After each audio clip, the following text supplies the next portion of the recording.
Shalom television ഒരുക്കുന്ന രണ്ടാം വരവ് യുഗാന്ത്യത്തെ സംബന്ധിച്ചുള്ള ഈ പ്രബോധന പരമ്പരയിൽ 6ാമത്തെ എപ്പിസോഡാണ് ഇന്ന് നമ്മൾ പഠിക്കുന്നത്. നമ്മൾ ഈ പഠനത്തിലേക്ക് കടക്കുന്നതിന് മുമ്പ് ഒരു നിമിഷം പ്രാർത്ഥിക്കുകയും പരിശുദ്ധാത്മാവ് നൽകുന്ന ജ്ഞാനത്തിലൂടെ മാത്രമേ നമുക്കിത് മനസ്സിലാകുകയുള്ളൂ. ഓ പരിശുദ്ധാത്മാവേ, ദൈവത്തിൻ്റെ നിഗൂഢ രഹസ്യങ്ങൾ വെളിപ്പെടുത്തി തരുന്ന പരിശുദ്ധാത്മാവേ, ഇപ്പോൾ ഞങ്ങളുടെ ഹൃദയങ്ങളെ ജ്വലിപ്പിക്കണമേ. പരിശുദ്ധാത്മാവേ, എന്നിൽ നിറയണമേ, നിറഞ്ഞു കവിയണമേ, കവിഞ്ഞൊഴുകണമേ. പുതിയൊരു ജനനം നൽകും പരിശുദ്ധാത്മാവേ, പുതിയൊരു ശക്തിയിലുണരാ കൃപ നീ ചൊരിയണമേ. പരിശുദ്ധാത്മാവേ, എന്നിൽ നിറയണമേ, നിറഞ്ഞു കവിയണമേ, കവിഞ്ഞൊഴുകണമേ. സ്നേഹമുള്ളവരെ, നമ്മൾ പല പ്രാവശ്യം മനസ്സിലാക്കി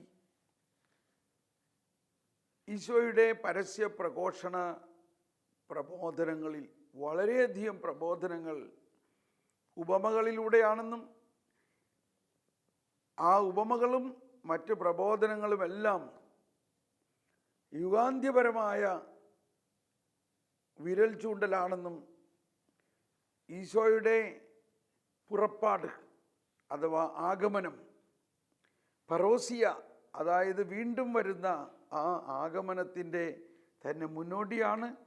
ഈശോ വന്നിരിക്കുന്നത് തന്നെ നമുക്ക് വേണ്ടി ഒരു സ്ഥലമൊരുക്കി താൻ ആയിരിക്കുന്നിടത്ത് നമ്മളും ആയിരിക്കേണ്ടതിന് വീണ്ടും വന്ന് നമ്മളെ കൂട്ടിക്കൊണ്ടു പോകുന്നു എന്നതാണ് ഈശോ തന്നെ പറഞ്ഞത്.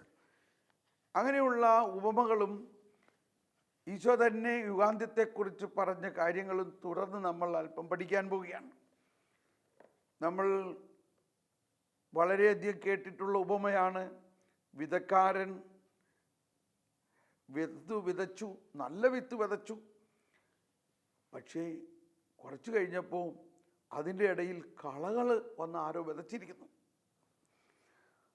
അതിനെക്കുറിച്ചുള്ള പ്രബോധനത്തിൽ അതിനെ വ്യാഖ്യാനിച്ചുകൊണ്ട് ഈശോ പറയുകയാണ്. ആ വ്യാഖ്യാനമാണ് ഇപ്പം നമ്മൾ വായിക്കുന്നത്. ജനക്കൂട്ടത്തെ പറഞ്ഞയച്ചിട്ട് അവൻ വീട്ടിലേക്ക് വന്നു. മത്തായിയുടെ സുവിശേഷം 13-ാം അധ്യായം മുഴുവനും യുഗാന്ത്യത്തെ കുറിച്ചുള്ള ഉപമകളാണ്. ശിഷ്യന്മാർ അവൻ്റെ അടുത്ത് വന്ന് അപേക്ഷിച്ചു, വയലിലെ കളകളെ സംബന്ധിക്കുന്ന ഉപമ ഞങ്ങൾക്ക് വിശദീകരിച്ച് തരണമെന്ന്. കേട്ടോ, ജനങ്ങളാരും വന്നില്ല, ശിഷ്യന്മാർ മാത്രം വന്നുള്ളൂ. പൊതുവായിട്ട് ഈ ഉപമകളെക്കുറിച്ച് വിശദീകരണം കൊടുക്കാറില്ല. അവനുത്തരം പറഞ്ഞു, നല്ല വിത്ത് വിതയ്ക്കുന്നവൻ മനുഷ്യപുത്രനാണ്, വയൽ ലോകവും. നല്ല വിത്ത് രാജ്യത്തിൻ്റെ പുത്രന്മാരും കളകൾ ദുഷ്ടൻ്റെ പുത്രന്മാരുമാണ്. അവ വിതച്ച ശത്രു പിശാചാണ്, കൊയ്ത്ത് യുഗാന്ത്യമാണ്. Praise the Lord. കണ്ടോ, യുഗാന്ത്യത്തെ കുറിച്ചാണ് ഈ ഉപമകളും പ്രബോധനങ്ങളും അതിൻ്റെ ചിന്തകളുമെല്ലാം. കൊയ്ത്തുകാർ ദൈവദൂതന്മാരാണ്. കളകൾ ശേഖരിച്ച് അഗ്നിക്ക് ഇരയാക്കുന്നത് എങ്ങനെയോ അങ്ങനെ തന്നെ യുഗാന്ത്യത്തിലും സംഭവിക്കും. മനുഷ്യപുത്രൻ തൻ്റെ ദൂതന്മാരെ അയക്കുകയും അവർ അവൻ്റെ രാജ്യത്ത് നിന്ന് എല്ലാ പാപഹേതുക്കളെയും തിന്മ പ്രവർത്തിക്കുന്നവരെയും ഒരുമിച്ച് കൂട്ടി അഗ്നികുണ്ഡത്തിലേക്ക് എറിയുകയും ചെയ്യുന്നു.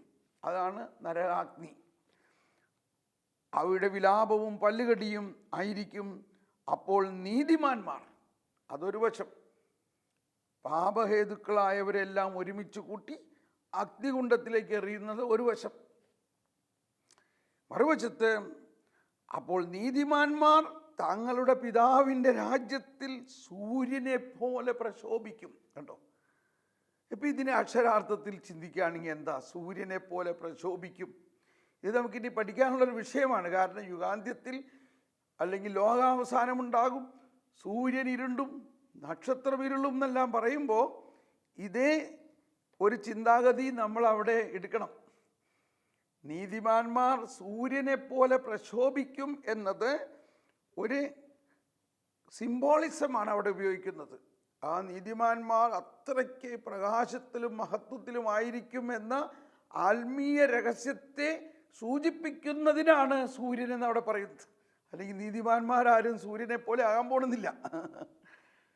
പാപിയായ അഗസ്തീനോസ് ഇപ്പോൾ സൂര്യനേക്കാൾ തേജസ്സിൽ ഉള്ള ഒരു വലിയ പ്രബോധകൻ അല്ലെങ്കിൽ സഭാപിതാവും ഡോക്ടർ ഓഫ് ദ ചർച്ചും വലിയൊരു വിശുദ്ധനുമായിരിക്കുന്നു, സൂര്യനേക്കാൾ പ്രശോഭിക്കുന്നു. അപ്പോൾ ആ അർത്ഥത്തിലാണ് നമ്മൾ മനസ്സിലാക്കേണ്ടത് ബൈബിളിൽ പറയുന്ന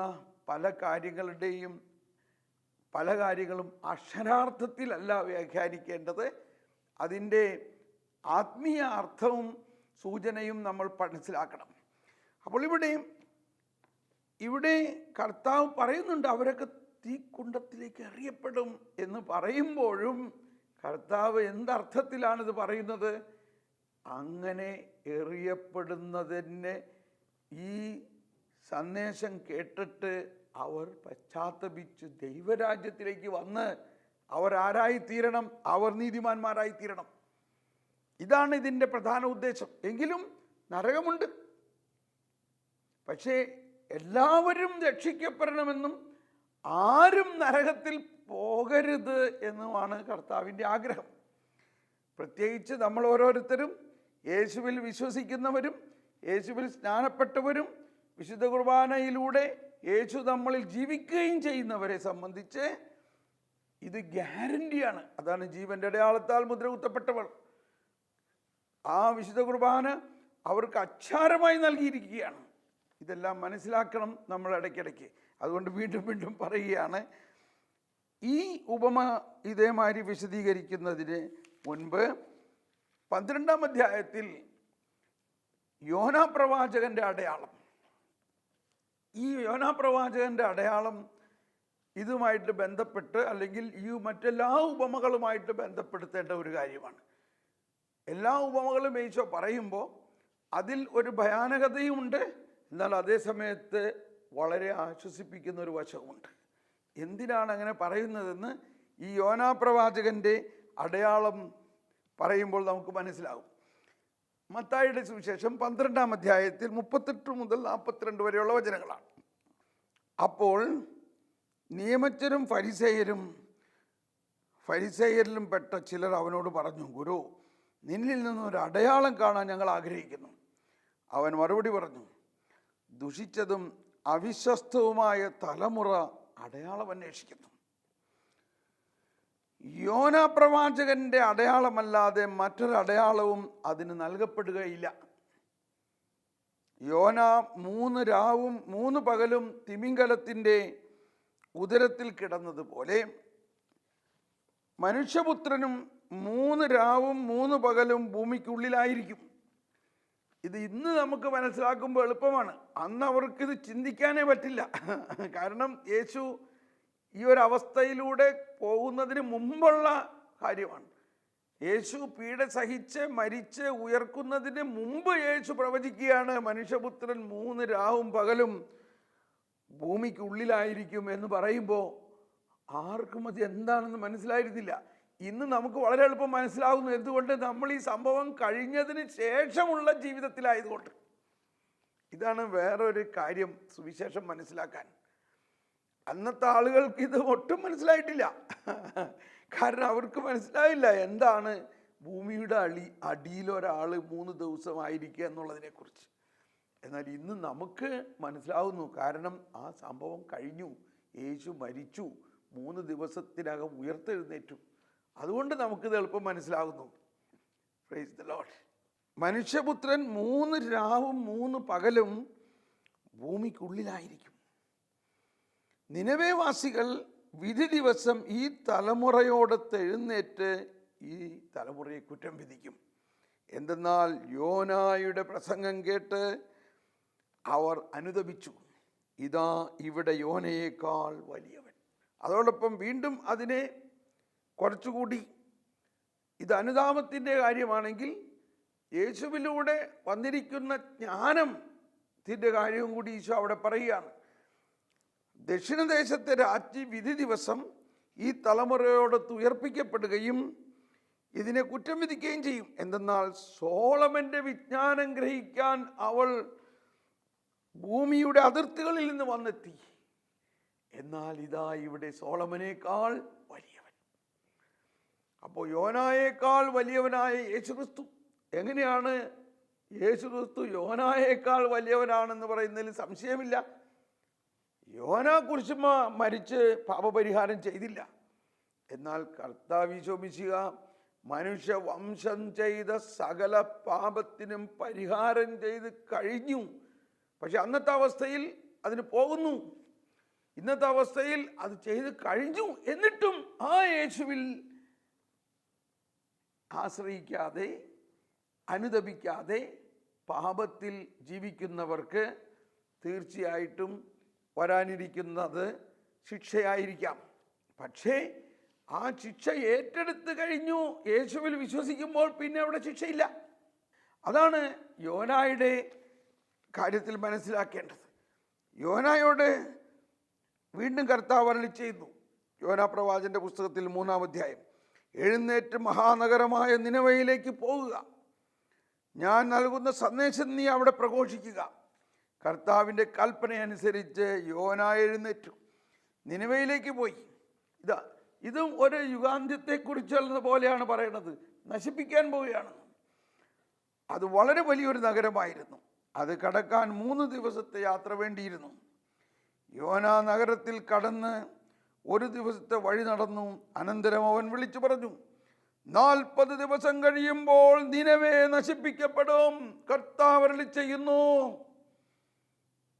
നിനവേയിലെ ജനങ്ങൾ ദൈവത്തിൽ വിശ്വസിച്ചു. അവർ ഒരു ഉപവാസം പ്രഖ്യാപിച്ചു. വലിയവരും ചെറിയവരും ഒന്നുപോലെ ചാക്കൊടുത്തു. ഈ വാർത്ത നിനവേ രാജാവ് കേട്ടു. അവൻ സിംഹാസനത്തിൽ നിന്ന് എഴുന്നേറ്റു, രാജകീയ വസ്ത്രം മാറ്റി ചാക്കൊടുത്ത് ചാരം പൂശി. അവൻ നിനവേ മുഴുവനും ഒരു വിളംബരം പ്രസിദ്ധപ്പെടുത്തി. രാജാവിൻ്റെയും അവൻ്റെ പ്രഭുക്കന്മാരുടെയും കൽപ്പനയാണിത്. മനുഷ്യനോ മൃഗമോ കന്നുകാലിയോ ആടോ ഒന്നും ഭക്ഷിക്കരുത്. ആടും കന്നുകാലി വരെ ഉപവാസം. രാജാവിൻ്റെ അവൻ്റെ പ്രഭുക്കന്മാരുടെയും കൽപ്പനയാണിത്.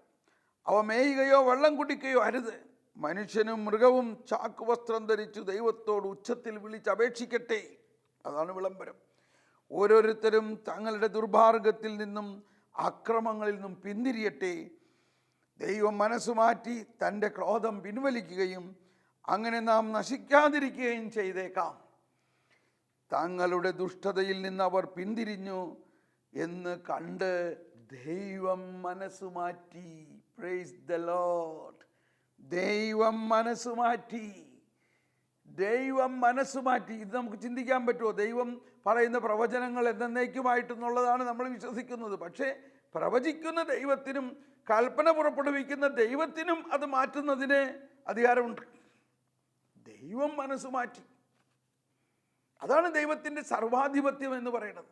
സർവാധിപനാം കർത്താവിന് എന്ത് വേണമെങ്കിലും ചെയ്യാനുള്ള ആധിപത്യമുണ്ട്. ആ ആധിപത്യം കരുണയെ ആശ്രയിച്ചിട്ടാണ്. ദൈവത്തിന് അവരോട് കരുണ തോന്നി. നമ്മൾ പിന്നീട് മനസ്സിലാക്കുന്നുണ്ട്. അത് കഴിഞ്ഞിട്ട് യോനാ പ്രവാചകൻ തന്നെ ദേഷ്യപ്പെട്ടത് കർത്താവിനോട്, എനിക്കറിയായിരുന്നു നീ ഇങ്ങനെ മനസ്സ് മാറ്റും പറഞ്ഞിട്ട്.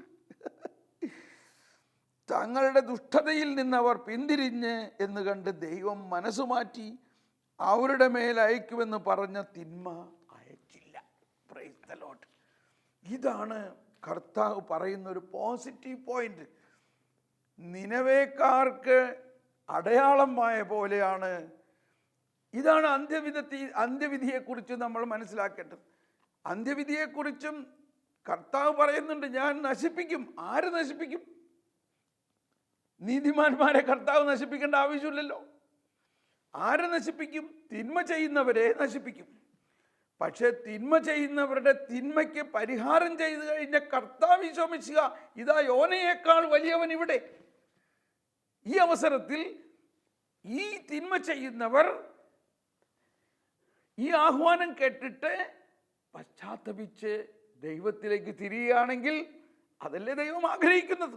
അതുകൊണ്ടാണ് ദൈവം ആഗ്രഹിക്കുന്നത് എല്ലാവരും രക്ഷിക്കപ്പെടണം. അതിനാണ് ലോകത്തിൻ്റെ, രാജ്യത്തിൻ്റെ ഈ സുവിശേഷം ലോകം മുഴുവൻ പ്രഘോഷിക്കപ്പെടണം. അന്ന് യോന പ്രഘോഷിച്ച പോലെ ഇന്ന് നമ്മളാകുന്ന ഓരോ ക്രിസ്ത്യാനിയും ഇത് പ്രഘോഷിക്കുകയും ജനത്തെ മുഴുവനും ചാക്കൊടുത്ത് ചാരം പൂശി അഥവാ അനുതാപത്തിലേക്കും ദൈവരാജ്യത്തിലേക്കും യേശുക്രിസ്തുവിലൂടെ സംഭവിച്ച് കഴിഞ്ഞിരിക്കുന്ന ഈ വീണ്ടെടുപ്പിലേക്കും തിരിച്ചു കഴിയുമ്പോൾ അവരെല്ലാവരും രക്ഷിക്കപ്പെടും. അതാണ് ഓ എൻ്റെ ഈശോയെ ഞങ്ങളുടെ പാപങ്ങൾ ക്ഷമിക്കണമേ, നരകാഗ്നിയിൽ ഞങ്ങൾ രക്ഷിക്കണമേ.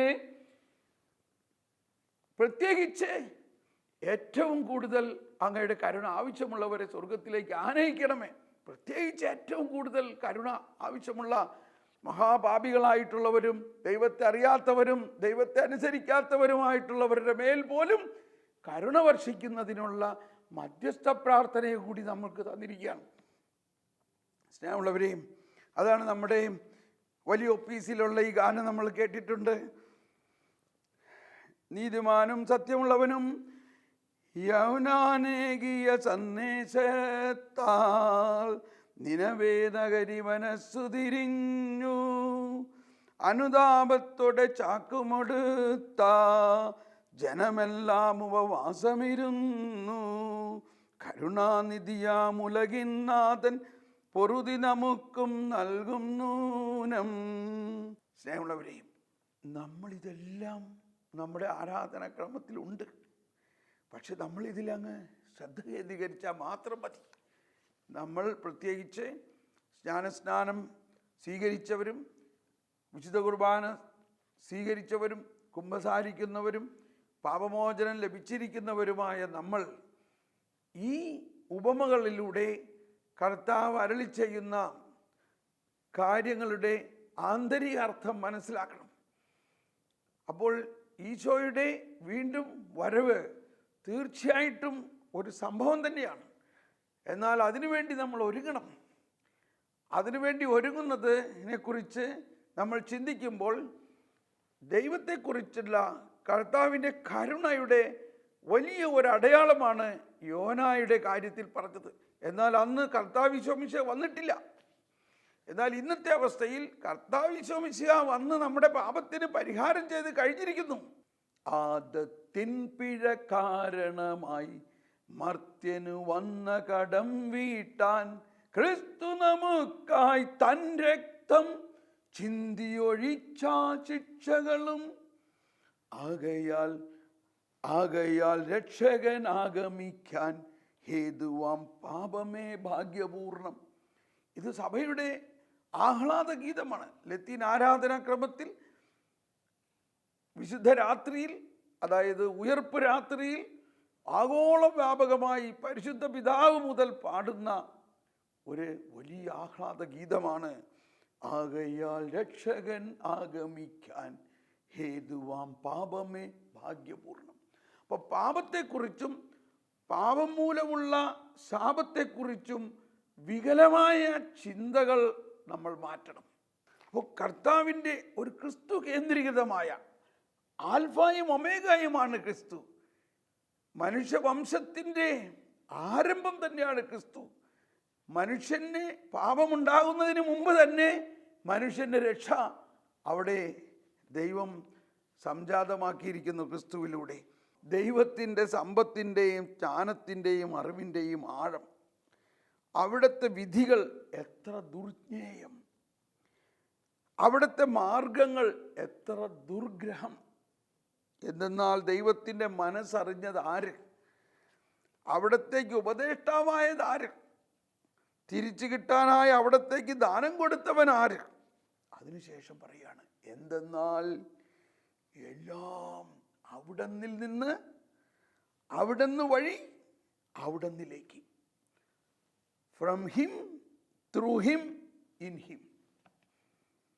അവിടത്തേക്ക് എന്നേക്കും മഹത്വം ഉണ്ടായിരിക്കട്ടെ. രക്ഷകൻ വന്നത് എന്തുകൊണ്ടാണ്? പാപമുണ്ടായതുകൊണ്ടാണ്. ആദം പാപം ചെയ്തില്ലായിരുന്നുവെങ്കിൽ ഇങ്ങനെ ഒരു രക്ഷകൻ വരുമായിരുന്നോ? ഇത് പഠിക്കേണ്ട കാര്യമാണ്. അതുകൊണ്ടാണ് കത്തോലിക്ക സഭയുടെ മതബോധന ഗ്രന്ഥത്തിൽ ഈ ഉത്ഭവ പാപത്തെക്കുറിച്ച് വളരെയധികം വിശദീകരിക്കുന്നുണ്ട്. അത് നമ്മൾ പഠിക്കണം. ഇവിടെ ഒരു കാര്യം പറഞ്ഞുകൊണ്ട് നമ്മൾ ഈ എപ്പിസോഡ് ഇവിടെ അവസാനിക്കാൻ പോവുകയാണ്. അതായത് ആദം പാപം ചെയ്ത് കഴിഞ്ഞപ്പോൾ അവർ നഗ്നരായി മനസ്സിലായി. കണ്ടോ, അവരുടെ ശരീരത്തിൻ്റെ നഗ്നത അവർക്ക് മനസ്സിലായി. അതിനുശേഷം അവർ ഉടനെ ലജ്ജിതരായി അവർ അത്തിവൃക്ഷത്തിൻ്റെ ഇലകളെടുത്ത് വസ്ത്രമുണ്ടാക്കി ഒളിച്ചു. ദൈവത്തിൽ നിന്ന് അകന്നു. കണ്ടോ, ദൈവത്തിൽ നിന്ന് അകന്ന അവരെ ദൈവം, കരുണാസമ്പന്നനായ ദൈവം അവരെ തേടി വന്നു. ഇതാണ് ഇനിസിയേഷൻ, ഗോഡ്സ് ഇനിസിയേഷൻ. നമ്മൾ മലയാളത്തിൽ പ്രാരംഭ കൂദാശകൾ എന്ന് പറയും, പക്ഷേ ഇംഗ്ലീഷിൽ പറയുന്നത് ഇനിസിയേഷൻ സാക്രമെൻ്റ് എന്നാണ്. എന്ന് പറഞ്ഞാൽ മാമോദീസ, സ്ഥൈര്യലേപനം, കുർബാന, ഇത് മൂന്നും ഇനിസിയേഷൻ സാക്രമെൻ്റാണ്. ഇത് മൂന്നും ദൈവത്തിൻ്റെ മുൻകൈയെടുക്കലാണ്. മനുഷ്യൻ്റെ രക്ഷ ദൈവത്തിൻ്റെ മുൻകൈയെടുക്കലാണ്. എന്ന അതേസമയം മനുഷ്യൻ്റെ റെസ്പോൺസിബിലിറ്റി അത് സ്വീകരിക്കുന്നതാണ്. അതവൻ സ്വീകരിക്കാതെ അവനെ തിരസ്കരിക്കുന്നവനെ രക്ഷിക്കാൻ പറ്റില്ല. അതാണ് നിന്നെ കൂടാതെ, നിന്നെ സൃഷ്ടിച്ച ദൈവത്തിന് നിന്നെ കൂടാതെ രക്ഷിക്കാൻ പറ്റില്ല എന്ന് പറയുമ്പോൾ ദൈവത്തിൻ്റെ മുൻകൈയെടുക്കലിലൂടെ വന്നിരിക്കുന്ന ഈ സൗജന്യമായ രക്ഷയെ സ്വീകരിക്കുക എന്നത് അവൻ്റെ ഉത്തരവാദിത്വമാണ്. Man's responsibility. നമ്മൾക്കൊരു റെസ്പോൺസിബിലിറ്റി ഉണ്ട്. ഓക്കെ, അപ്പോൾ ഇവിടെ ആദത്തെ അന്വേഷിച്ചു വരുന്ന കർത്താവ് അന്വേഷിച്ചു കണ്ടെത്തി. അതിനുശേഷം പറയുന്നതിന് പ്രോട്ടോ എവങ്കേലിയം എന്നാ പറയുന്നത്, ആദ്യത്തെ സുവിശേഷം. ഈ രക്ഷയുടെ സുവിശേഷം അവിടെ തന്നെ ആരംഭിച്ചിരിക്കുന്നു. കർത്താവിൻ്റെ കരുണയുടെ മുഖം അന്നും ഇന്നും എന്നും ഒന്ന് തന്നെയാണ്. പഴയ നിയമത്തിൽ അതിന് മാറ്റമൊന്നുമില്ല. കാരണം ദൈവം അന്നും ഇന്നും എന്നും ഒരാൾ തന്നെയാണ്.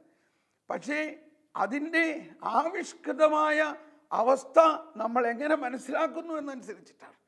ഞാൻ വളരെയധികം വർഷം വിചാരിച്ചിരുന്നത്, ചെറുപ്പം മുതലേ കേട്ടിട്ടുള്ളതും പഠിച്ചിട്ടുള്ളതും മറ്റുള്ളവർ പഠിപ്പിച്ചിട്ടുള്ളതും ഞാൻ തന്നെ പഠിപ്പിച്ചിട്ടുള്ളതും ആദത്തെ ശിക്ഷിച്ച് പുറത്താക്കി എന്നുള്ളതാണ്. പക്ഷേ ഈ കുറച്ച് വർഷങ്ങൾക്ക് മുമ്പാണ് ദൈവത്തിൻ്റെ കരുണാർദ്രമായ സ്നേഹത്തെക്കുറിച്ചുള്ള അനുഭവം ഉണ്ടായപ്പോഴാണ്, വീണ്ടും വായിച്ചപ്പോഴാണ് ഇവിടെ മനസ്സിലാവുന്നത് അത് ശിക്ഷയല്ലായിരുന്നു. 3-ാം അധ്യായത്തിൽ 21-22 വചനം കേൾക്കാം. ദൈവമായ കർത്താവ് തോലുകൊണ്ട് ഉടയാട ഉണ്ടാക്കി ആദത്തെയും അവൻ്റെ ഭാര്യയെയും ധരിപ്പിച്ചു. അനന്തരം അവിടുന്ന് പറഞ്ഞു, മനുഷ്യനിതാ നന്മയും തിന്മയും അറിഞ്ഞ് നമ്മിൽ ഒരുവനെ പോലെ ആയിരിക്കുന്നു.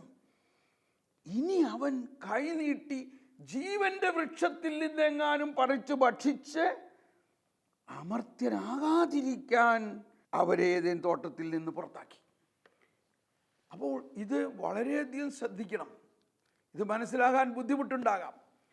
അവർ വിലക്കപ്പെട്ട ആ നന്മതിന്മകളുടെ തിരിച്ചറിവിൻ്റെ വൃക്ഷത്തിൽ നിന്ന് ഭക്ഷിച്ചതോടെ അവർ പാപാവസ്ഥയിലായി.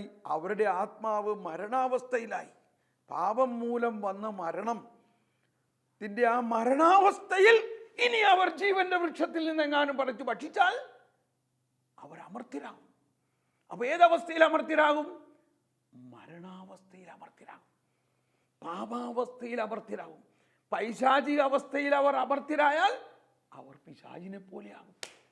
അത് സംഭവിക്കാതിരിക്കാൻ അവരോട് കർത്താവ് പറഞ്ഞു, മക്കളെ, നിങ്ങൾ ഇവിടെ നിന്നാൽ അപകടമാണ്. നിങ്ങളെങ്ങാനും അന്ന് ചെയ്ത പോലെ ജീവന്റെ വൃക്ഷത്തിൽ നിന്നെങ്ങാനും കൂടി പറിച്ച് ഭക്ഷിച്ചാൽ പിന്നെ നിങ്ങൾ രക്ഷിക്കാൻ പറ്റില്ല. നിങ്ങൾ പാപാവസ്ഥയിൽ അമർത്യരാകും. അതുകൊണ്ട് നിങ്ങൾ ഇവിടെ നിൽക്കട്ടെ, നിങ്ങൾ പോയിക്കോളൂ. ഞാൻ ഈ ഏദെൻ തോട്ടം അടയ്ക്കുകയാണ്. എന്തിനു വേണ്ടി അടയ്ക്കണു? നിങ്ങൾ രക്ഷിക്കാൻ വേണ്ടി. നിങ്ങൾ പാപാവസ്ഥയിൽ ഇതിൽ ഇതിൽ വീഴാതിരിക്കാൻ വേണ്ടി, നിങ്ങൾ കൂടുതൽ വലിയ തിന്മയിൽ വീഴാതിരിക്കാൻ വേണ്ടി ഞാൻ ഏദെൻ തോട്ടം അടച്ചുകൊണ്ട് ഈ ജീവൻ്റെ വൃക്ഷത്തിന് കെരൂബുകളെ കൊണ്ട് ഞാൻ അതിന് പാറാവ് വയ്ക്കാൻ പോവുകയാണ്, അതിന് കാവൽ നിൽക്കാൻ പോകുന്നു. ഒരു കാരണവശാലും നിങ്ങളോ നിങ്ങളുടെ കുഞ്ഞുങ്ങളോ ആരും ഈ പ്രദേശത്ത് വന്നേക്കരുത്. കർത്താവ് ഈശോ മിശിഹ വരും. അവൻ തൻ്റെ മരണത്താൽ നിങ്ങളുടെ ഈ മരണത്തിൽ നിന്നും നിങ്ങളെ രക്ഷിച്ചതിന് ശേഷം ഞാൻ പറുദീസ വീണ്ടും തുറക്കാം. എന്നിട്ട് എന്തു ചെയ്തു? ഇതാ അവൻ അവർക്ക് തുകൽ കൊണ്ട് ഉടയാട ഉണ്ടാക്കി. ഇത് ശിക്ഷയാണോ? തുകൽ കൊണ്ട് ഉടയാട ഉണ്ടാക്കി. തുകൽ എങ്ങനെ ഉണ്ടായി? തീർച്ചയായിട്ടും കുഞ്ഞാടുകളെ കൊന്നുകൊണ്ടാണ് തുകൽ ഉണ്ടാക്കിയത്. അങ്ങനെ ആ കുഞ്ഞാടുകളെ കൊന്നുണ്ടാക്കിയ തുകൽ വസ്ത്രം ധരിപ്പിച്ചതോടെ വരാനിരിക്കുന്ന കർത്താവ് ഈശോ മിശിഹായുടെ നീതിയുടെ വസ്ത്രം അവർക്ക് മുന്നോടിയായിട്ട് കൊടുത്തു. പറഞ്ഞു, ധൈര്യമായിട്ട് പോയിക്കൊള്ളുക, നിങ്ങളെ ആരും തൊട്ടുപോകയില്ല. അങ്ങനെ ദൈവം ഒരു പാപിയെയും ദൈവം ശിക്ഷിക്കുന്നില്ല എന്ന് മാത്രമല്ല, എല്ലാവരെയും രക്ഷിച്ച് സ്വർഗത്തിലേക്ക് ആനയിക്കണം എന്നതാണ്, പാപിയെ രക്ഷിച്ച് സ്വർഗത്തിലേക്ക് കൊണ്ടുവരുന്നതാണ് ദൈവത്തിൻ്റെ രക്ഷാകര പദ്ധതി. ദൈവം വീണുപോയ വഴിതെറ്റിപ്പോയ ആടിനെ ഒരിടയൻ തോളിലേറ്റുന്നത് പോലെ ആദത്തെ അന്വേഷിച്ച് ചെന്ന് ആദത്തെ തോളിലേറ്റി കൊണ്ടുവന്നു എന്നുള്ളതാണ് സഭാപ്രബോധനങ്ങളിൽ പഠിക്കുന്നത്. നമുക്കത് പിന്നീട് മനസ്സിലാക്കാം. നമുക്ക് പ്രാർത്ഥിക്കാം. ഓ ദൈവമേ, ഈ രക്ഷയുടെ ഈ അന്ത്യവിധിയെക്കുറിച്ചുള്ള യഥാർത്ഥ അറിവ് കിട്ടുന്നതിലൂടെ ഞങ്ങളിൽ ഉള്ള ഭയമകറ്റി ക്രിസ്തുവിൻ്റെ ആ അന്ത്യവിധിയെക്കുറിച്ചുള്ള പ്രബോധനത്തെ പ്രത്യാശയോടെ കാണുവാനും അതിനുവേണ്ടി ഒരുങ്ങുവാനും, അങ്ങനെ ആ രണ്ടാം വരവിന് വേണ്ടി ഞങ്ങൾ കൂടുതൽ പരിശ്രമിച്ച് ലോകമെമ്പാടുമുള്ള എല്ലാവരോടും നിനവേവാസികളോട് യോന പറഞ്ഞ പോലെ നമുക്കെല്ലാവർക്കും ലോകം മുഴുവനും ഇനിയും ക്രിസ്തുവിനെ അറിയാത്തവരോട് രാജ്യത്തിൻ്റെ ഈ സുവിശേഷം ലോകം മുഴുവൻ പ്രഘോഷിക്കപ്പെടുന്നതിനായിട്ട് നമുക്ക് പരിശ്രമിക്കാം. അങ്ങനെ നമുക്ക് അവിടുത്തെ രണ്ടാം വരവിനായി ഒരുങ്ങാം. Praise the Lord.